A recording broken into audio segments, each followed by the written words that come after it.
শামাইলে তিরমিজির হাদিসগুলো যখন পড়তাম, হৃদয়ের আয়নায় একটা মূর্তি দাঁড় করিয়ে নিতাম, একটা অবয়ব দাঁড় করিয়ে নিতাম, একটা আকৃতি মনে মনে কল্পনায় ভাসিয়ে নিতাম।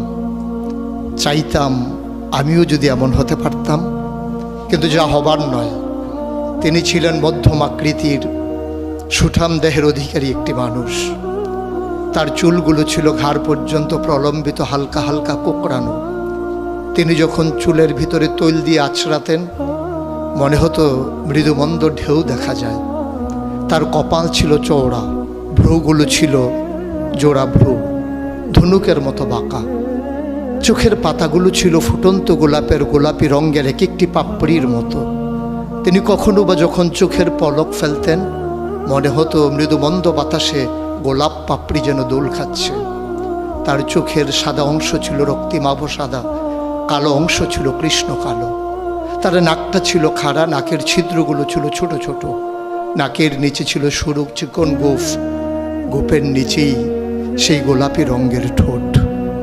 তার ঠোঁটগুলো যখন কখনো বা মুচকে হাসত, গোটা পৃথিবীর মানুষ অবাক বিস্ময়ে দেখত গোটা পৃথিবীতে যেন বিজলি চমকিয়েছে। তিনি কখনো বা যখন এই রাস্তা দিয়ে হেঁটে যেতেন, 1 মাস পরেও কখনো যখন সাহাবা হাঁটতেন, তার গায়ের জান্নাতি গন্ধ তারা পেতেন।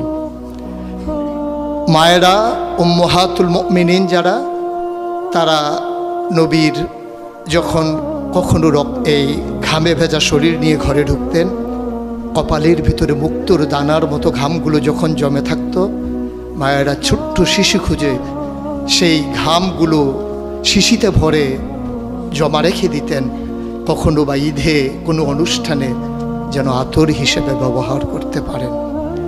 এ সুরত ধারণ করা কোনো মানুষের সাধ্যর বাইরে। কখনোই কোনো মানুষ এ সুরত ধারণ করতে পারবে না চেষ্টা করলেই। কিন্তু তার সিরত যেটা অনুকরণীয়, অনুপম আদর্শ, তিনি এসেছিলেন এই জন্যে, ওয়ামা আরসালনাকা ইল্লা রাহমাতাল লিল আলামিন।